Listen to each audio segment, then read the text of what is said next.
Que la paix et la grâce de notre Seigneur Jésus-Christ vous soit multipliée. Nous comptons encore une fois que nous sommes avec vous pour partager la parole de notre Seigneur Jésus-Christ. Et comme d'habitude, est-ce que vous êtes content? Est-ce que vous réjouissez dans le Seigneur? Car la Bible nous dit, réjouissez-vous toujours dans le Seigneur. Oui, réjouissez-vous toujours dans le Seigneur. Dans quelle que soit la circonstance que vous ayez, même si vous avez une consolation, les hommes des paroles consolées, mais vous-même, vous devez prendre disposition pour que corps content, vous devez prendre disposition pour joyeux, car après tout, vous avez le Saint-Esprit avec vous, qui guide vous, qui dirige vous, et qui vous force jour après jour. Christ, je serai avec vous tous les jours jusqu'à la consommation des siècles. Que le Seigneur vous bénisse, que le Seigneur vous garde. Et dans le moment ça, la première Bible, dans Actes des Apôtres, le chapitre 1er, le verset 8, et Actes des Apôtres, le chapitre 2. Actes des Apôtres, le chapitre 1er, verset 8. Mais vous recevrez une puissance, le Saint-Esprit survenant sur vous, et vous serez mes témoins à Jérusalem, dans toute la Judée, dans la Samarie et jusqu'aux extrémités de la terre. Actes des Apôtres, le chapitre 2. Le jour de la Pentecôte, ils étaient tous ensemble dans le même lieu. Tout à coup, il vint du ciel un bruit comme celui de vent impétueux, et il remplit toute la maison où ils étaient assis. Des langues semblables à des langues de feu leur apparurent, séparées les unes des autres, et se posèrent sur chacun d'eux. Et ils furent tous remplis du Saint-Esprit, et se mirent à parler en d'autres langues, selon que l'Esprit leur donnait de s'exprimer. Or, il y avait en séjour à Jérusalem des Juifs, hommes pieux de toutes les nations qui sont sous le ciel. Au bruit qui eut lieu, la multitude accourut, et elle fut confondue parce que chacun les entendait parler de sa propre langue. Ils étaient tous dans l'étonnement et la surprise, et ils se disaient les uns aux autres, voici ces gens qui parlent, ne sont-ils pas tous galiléens? Et comment les entendons-nous dans notre propre langue, à chacun dans notre langue maternelle? Et verset 12, ils étaient tous dans l'étonnement et ne sachant que penser, ils se disaient les uns aux autres, que veut dire ceci? Mais d'autres se moquèrent et disaient, ils sont pleins de vin d'eau. Alors Pierre, se présentant avec les 11, éleva la voix et leur parla en ces termes. Hommes juifs, et vous tous qui séjournez à Jérusalem, sachez ceci et prêtez l'oreille à mes paroles. Ces gens ne sont pas ivres comme vous le supposez, car c'est la 3e heure du jour. Mais c'est ici ce qui a été dit par le prophète Joël. Dans les derniers jours, dit Dieu, je reprendrai de mon esprit sur toute chair. Vos fils et vos filles prophétiseront, vos jeunes gens auront des visions, et vos vieillards auront des songes. Oui, sur mes serviteurs et sur mes servantes, dans ce jour-là, je reprendrai de mon esprit et ils prophétiseront. Je ferai paraître des prodiges en haut dans le ciel et des miracles en bas sur la terre, du sang, du feu et une vapeur de fumée. Le soleil se changera en ténèbres et la lune en sang avant l'arrivée du jour du Seigneur, de ce jour grand et glorieux. Alors quiconque invoquera le nom du Seigneur sera sauvé. Ici, dans Actes des Apôtres, le chapitre 1er, le verset 8, et dans Actes des Apôtres, le chapitre 2, il est question du Saint-Esprit. Et en ce jour, nous fêtons la Pentecôte, le jour de la Pentecôte, en ce beau dimanche, nous disons au Seigneur merci pour ce jour, nous disons Seigneur merci pour son baptême du Saint-Esprit. Donc, le Saint-Esprit, Christ promet et dans Actes des Apôtres, au chapitre 1er, au verset 5, il est dit, alors les apôtres, il est dit car Jean a baptisé d'eau, mais vous, dans peu de jours, vous serez baptisés du Saint-Esprit. Et verset 8, vous recevrez une puissance, le Saint-Esprit survenant sur vous, et vous serez mes disciples. Donc, nous disons Dieu merci. Le Saint-Esprit, toujours à l'œuvre, depuis la création du monde, côté de dans Genèse, au chapitre 1er, qui dit, le Saint-Esprit mouve et au-dessus de la surface de la terre, et pour capable former, pour capable ranger, tout ça que pour le ranger. Et nous disons Dieu merci de ce que le créé nous, et que il soufflait dans la narine Adam un souffle. Dans l'Ancien Testament, les patriarches étaient servis et accompagnés par Dieu, par le Saint-Esprit. Dans Actes des Apôtres, le chapitre 1er, donc, bon Dieu baille et par la bouche de Jésus-Christ, en commission, c'est-à-dire qu'en commandement, on travaille, en mission plus accomplie, c'est aller par tout le monde prêcher la bonne nouvelle de la repentance.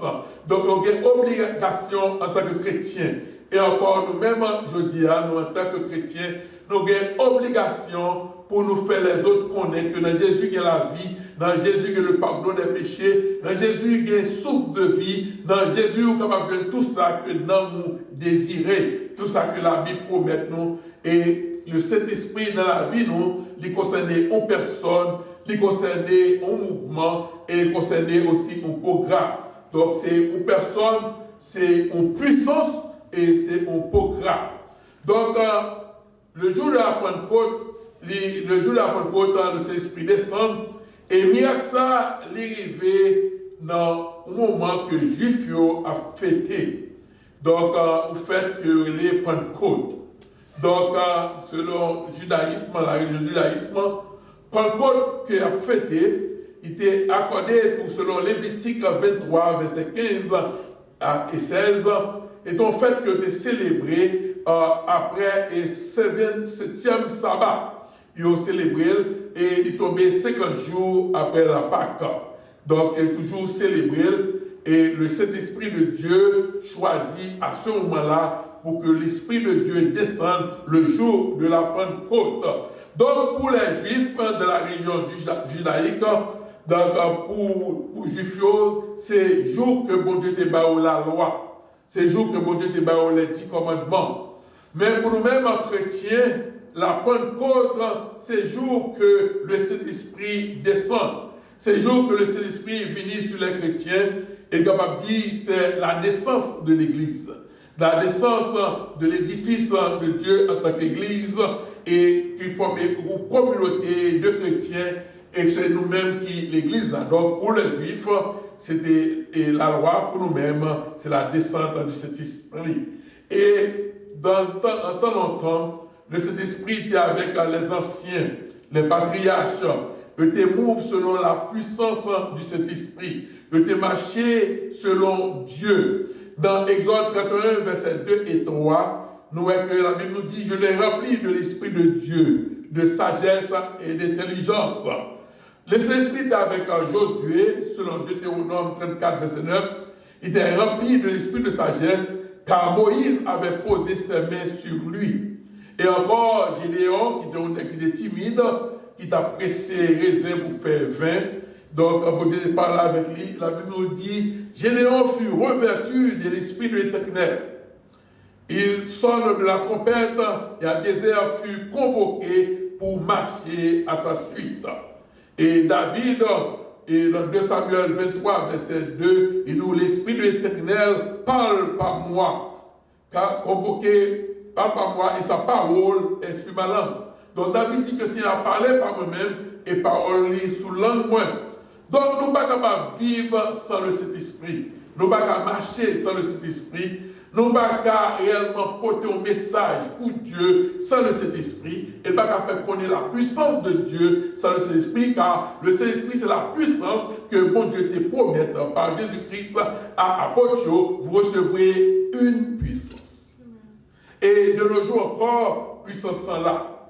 Et dans Actes des Apôtres, le jour de la Pentecôte, ils étaient tous ensemble, ils ont prié dans le même lieu. Si elle dit, pas déplacé, pas quitter Jérusalem, rester ensemble car vous un cadeau pour nous-mêmes. Et cadeau, c'est le Saint-Esprit. Et ils étaient dans la prière. Et le jour de la Pentecôte, la Bible nous dit que le Saint-Esprit, il descend.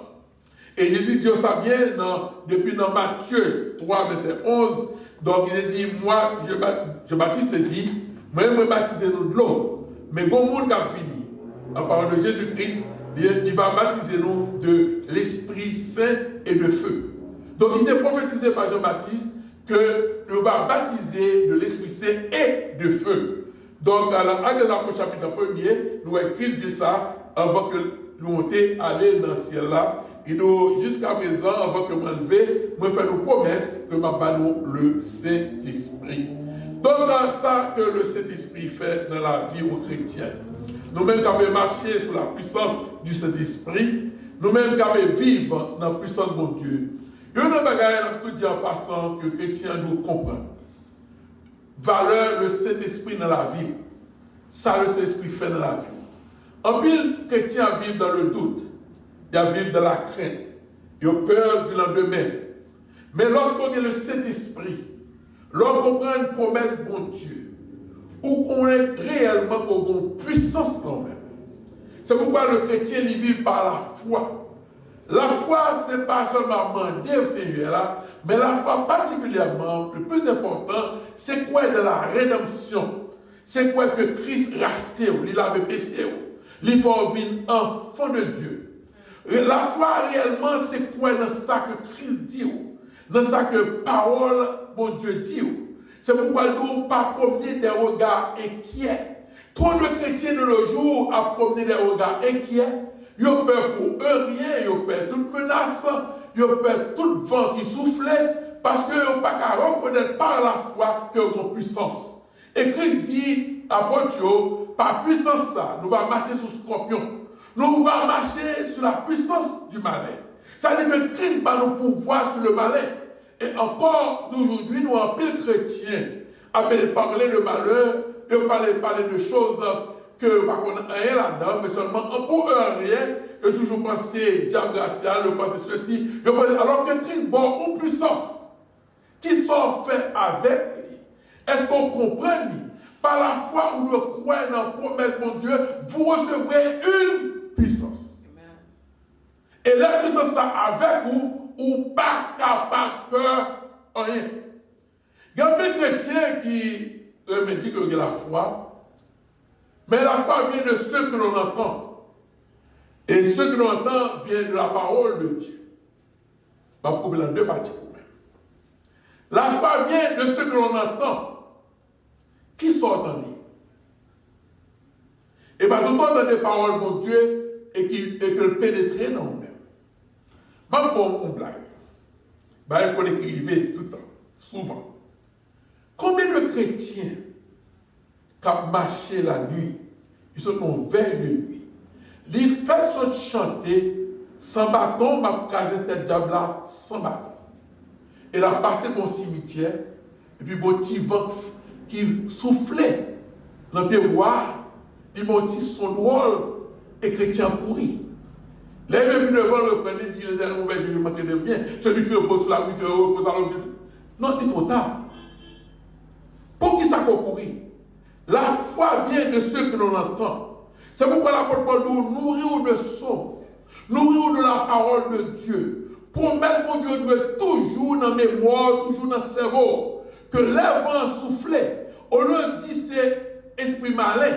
On le dit c'est l'esprit ceci, l'esprit cela. On a puissance quand même pour ne pas interpréter ce souffle là, que c'est sous bon Dieu qui souffle bon même pour le rappeler pour là, car ne pas souffle là encore son vent lié.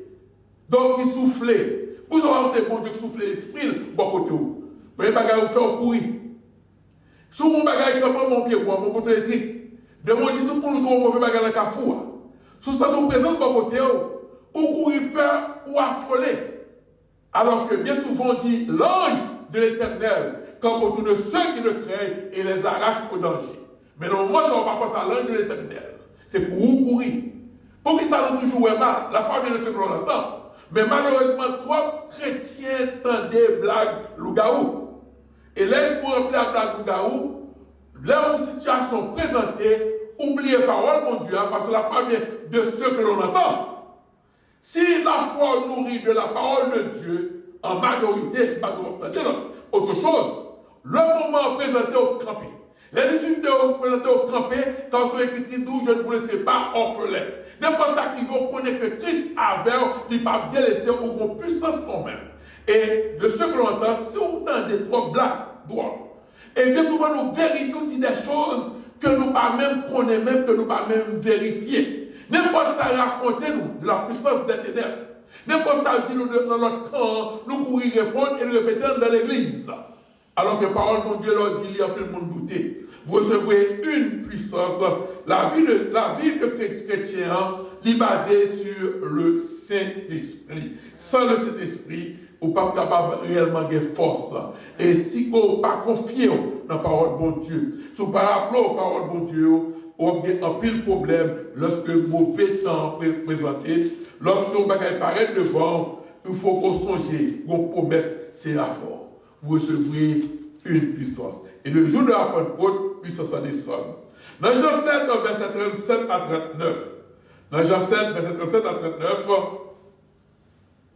le dernier jour, le grand jour de la fête, Jésus se tenant debout s'écria, si quelqu'un a soif, qu'il vienne à moi et qu'il boive.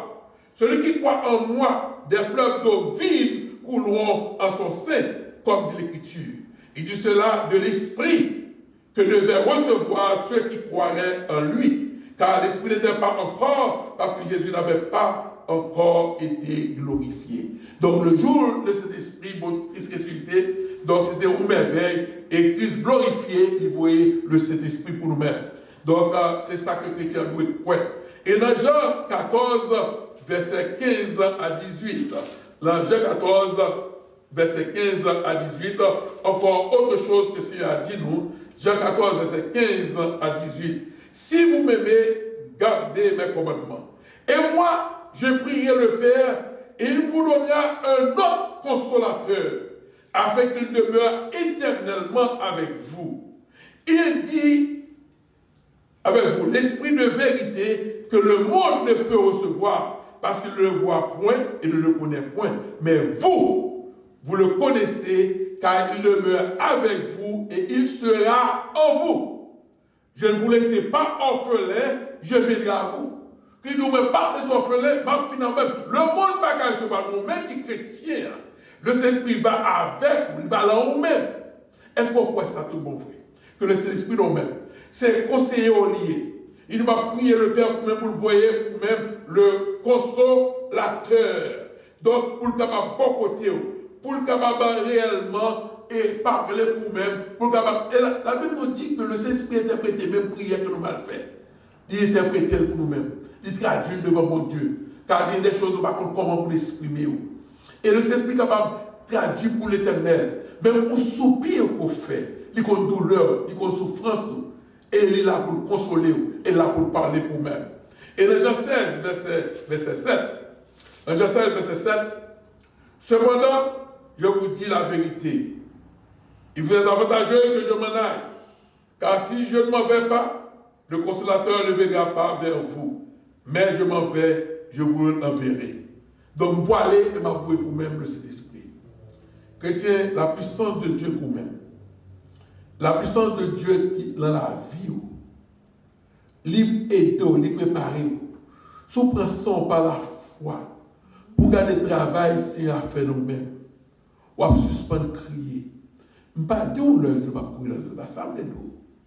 Mon pas lamenter, ou pas paniquer, ou pas pleurer comme des gens sans espérance. Car papa a fort des promesses. Il nous met à voir, toujours bon côté. Donc, ça qui fait le jour de la Pentecôte, le Saint-Esprit soufflait sur nous-mêmes. Même quand le Saint-Esprit a soufflé, bon Dieu a soufflé l'Esprit dans la narine Adam, le Saint-Esprit soufflait sur nous-mêmes qui chrétiens. Et il nous le souffle de la nouvelle naissance. Donc, la Bible nous dit dans 2 Corinthiens 5, verset 17, si quelqu'un est en Christ, il est une nouvelle créature. Lors en Christ, ou son nouvelle créature, les choses anciennes sont passées. Et voici, toutes choses sont devenues nouvelles. Ou qu'il y ait force en mon Dieu, ou que qu'aimer dans le Seigneur Jésus-Christ. Donc, mon Dieu parlait avec nous. Il m'a force, jour après jour, et il veut bénir. Le jour de la Pentecôte, lorsque l'Esprit descend, chose que nous remarquons dans Actes des Apôtres, au chapitre 2, il nous des langues de feu. Semblables des langues de feu, ils descendent sous disciples, ils descendent sur tout le monde qui était réuni ensemble. C'était au Théonome de 120. Ils ont prié ensemble, de même accord. La Bible nous dit, et ils furent tous remplis de cet esprit et se mit à parler en d'autres langues. Le verset 3 dit des langues semblables à des langues de feu leur apparurent, séparées les unes des autres et se posèrent sur chaque d'eux. Donc ça qui est important, les séparer en plusieurs branches et le déposer sous chaque chrétien indistinctement. Donc le Saint-Esprit de Dieu, ça peut le poser sur chaque séparément. Dans l'Ancien Testament, le Saint-Esprit marchait avec le peuple juif comme une corporation. Il bénit tout ensemble. Il est avec eux tous ensemble. Et l'Esprit était avec Israël. Et maintenant, il y a les leaders maintenant qui parfois est rempli eux-mêmes, non pas comme les chrétiens, parce que mon Dieu a un travail spécial que l'Iba a fait, et il est avec eux. Donc, qui ça que il fait le jour de la Pentecôte? Le fait que l'ange de feu a séparé, il peut sur chacun. Nous voulons rappeler que le feu, c'est symbole de la présence de Dieu. Donc, il y a fait qu'on dit chrétien, est-ce qu'on a feu dans nous-mêmes? Est-ce qu'on sentit qu'on a enflammé pour mon Dieu? Est-ce qu'on a du feu dans nous-mêmes? Son expression pour nous, est-ce que vous sentez ou la présence de mon Dieu? Nous avons dans Exode 3, versets 2 à 5. Lorsque Moïse montait sur montagne, il y a un buisson qui a consumé et qui n'a pas pris du feu. Il y a du feu là-dedans, mais il n'a pas consumé. Et Moïse l'a approché pour voir ça qui a passé. Et il a des voix qui disent, retirez sous les lampions, car le lieu côtoyé à son lieu qui est saint. Et Moïse était coupé, l'adoré, bon Dieu fait pour celui qui l'a. Donc, feu a symbolisé la présence de Dieu. Maintenant, Israël, dans Exode 13, verset 21, lorsque Israël a marché, une colonne de feu qui a guidé, qui montrait que bon Dieu avec eux. Et avec un moment où il était déplacé, Israël dit, il ne peut pas parler avec la bonne ange. Moïse dit, si on parle avec l'Éternel, nous ne pouvons pas déplacer. C'est où nous voulons qu'on marche avec nous. Et immédiatement, la colonne de feu apparaît, il déplaçait et Moïse sur la colonne de feu qui symbolisait la présence de Dieu. Dans ce tabernacle-là, il y a une colonne de feu, selon Exode 40, verset 38. Donc, il nous donne plusieurs exemples qui montraient nous que une flamme de feu symbolisait la présence de Dieu. Et sur le mont Sinaï, selon Exode 24, verset 17, il y a encore du feu dans le mont Sinaï. Donc, il symbolisait la présence de Dieu. Et Jean-Baptiste a bien dit que nous avons pour nous baptiser du Saint-Esprit et de feu. Donc, lorsque l'Esprit descend, la Bible nous dit, dans Actes des Apôtres, au chapitre 3, des langues semblables à des langues de feu leur apparurent, séparées les unes des autres, et se posèrent sur chacun d'eux. Donc, les poser sur chacun d'eux, cela veut dire que bon Dieu bénit nous chaque individuellement. Il bénit nous en tant qu'ensemble, en tant que corporation, en tant que l'Église, dans ce sens-là, que nous formons l'Église, que nous sommes capables de l'Église locale. Mais alors que c'est l'ensemble des chrétiens qui forment l'Église. Lorsque nous disons bon Dieu bénit l'Église, nous appelons l'ensemble des chrétiens, l'ensemble des croyants qui remplis de la puissance de l'Esprit Saint. Mais individuellement, contrairement au peuple juif, individuellement, chaque chrétien rempli du Saint-Esprit. Chaque chrétien gagne le Saint-Esprit avec nous. Dans 1 Corinthiens 3, verset 16, en parlant d'un groupe de personnes qui formaient le temple, qui formaient l'édifice de Dieu, dans 1 Corinthiens 3, verset 16, il dit, ne savez-vous pas que vous êtes le temple du Saint-Esprit et que l'Esprit de Dieu habite en vous? Et dans 1 Corinthiens 6, verset 19, il parle maintenant pour chaque chrétien. Ne savez-vous pas que votre corps est le temple du Saint-Esprit qui est en vous, que vous avez reçu de Dieu et que vous ne vous appartenez point à vous-même? Donc, le Saint-Esprit avec nous, dans nous-mêmes, dans nous. C'est pourquoi que chrétiens, on doit réjouir, on doit être content, on doit fêter la Pentecôte, on doit réjouir dans tout ça qui rappelle la descente du Saint-Esprit. Qu'est-ce que ça signifie? Lorsque nous des langues de feu séparées et d'un sur chacun. Les suggérer que ancien temps, l'ancienne alliance, Israël qui est présent pour Dieu, c'est vrai, comme une entité ensemble, une corporation. Mais il n'y a pas de à part de leader qui recevoir des options pour travailler là, mais en bas nouvelle alliance, alliance que l'on peut vivre Kounia. Donc, il est établi par Jésus-Christ et inauguré le jour de la Pentecôte. L'Esprit Saint était individuellement dans chaque chrétien. C'est fois ça qu'on doit gagner. C'est pour ça qu'on doit camper faible. Lorsqu'on connaît que le Saint-Esprit habitait dans nous-mêmes, selon 1 Corinthiens 6, verset 19, que vous êtes le temple du Saint-Esprit et que le Saint-Esprit habitait dans nous-mêmes. C'est pourquoi le chrétien n'est pas effrayé. C'est pourquoi le chrétien est faible, quelles que soient les circonstances de la vie. Car nous avons une puissance qui habite dans nous-mêmes. Donc, le jour de la Pentecôte est inauguré et l'Esprit est dans nous-mêmes. Donc, nous devons comprendre une relation avec bon Dieu. L'ensemble des chrétiens qui forment l'Église, que nous sommes capables de voir, l'Église de Dieu, que nous disons qu'il est l'Église visible, l'Église locale, mais l'Église de Christ est réellement invisible. Et tout chrétien, quelle que soit la race, quelle que soit la nationalité, depuis qu'on croit dans Christ, depuis qu'on marche à Christ, depuis qu'on remplit du Saint-Esprit, il fait partie de l'Église de notre Seigneur Jésus-Christ. Donc, il est établi par relation que nous gagnons avec Dieu, par le Saint-Esprit. Chrétiens, encouragez-vous dans le Seigneur. Toujours faire cœur content. Le Seigneur avec vous. Il bénit vous. Il prend soin vous. Il nous met pas jamais laisser orphelin, ma vie à vous-même. Il bon pouvoir sur la puissance du malin. Il bon pouvoir sur les forces. Il bon pouvoir sur scorpion. Il bon pouvoir. Le scorpion pas nécessairement scorpion que ouais est naturel là, mais ça veut dire que sous toute puissance malin, ou que pouvoir sur lui. Donc chrétien qui me fait persévérer, pas décourager. Mais c'est ça la foi. La foi c'est faire bon Dieu confiance. La foi c'est croire que c'est petit bon Dieu et que par Jésus-Christ on recevoir le Saint-Esprit et pour cet homme Seigneur qui habitait dans nous-mêmes. Si c'est habité dans nous, si c'est en dedans, ou capable de dire comme David, que peuvent me faire les hommes? Si c'est en dedans, si c'est réellement habité dans nous-mêmes, lorsque Satan comme devant, il va effrayer, car la Bible dit qu'il va rôder autour, comme pour le rugissant, la fiche qui monte pour le dévorer. Mais il ne va pas dévorer. Parce qu'on va la puissance du Saint-Esprit. Le Saint-Esprit habite en nous-mêmes. Satan va rôder, mais il ne va pas dévorer. Il va rôder, il va gronder, mais il ne va pas attaquer. Que mon Dieu bénisse, que mon Dieu garde. Et pendant toute vie chrétienne, pendant sous terre, quelles que soient les circonstances, quelles que soient X ou Y, quelles que soient ça les hommes disent, quelles que soient la menace qu'ils ont fait, songez qu'on nomme le Seigneur, que c'est le temps de cet esprit qu'on remplit de la puissance du Saint-Esprit. Que mon Dieu bénisse, que mon Dieu garde.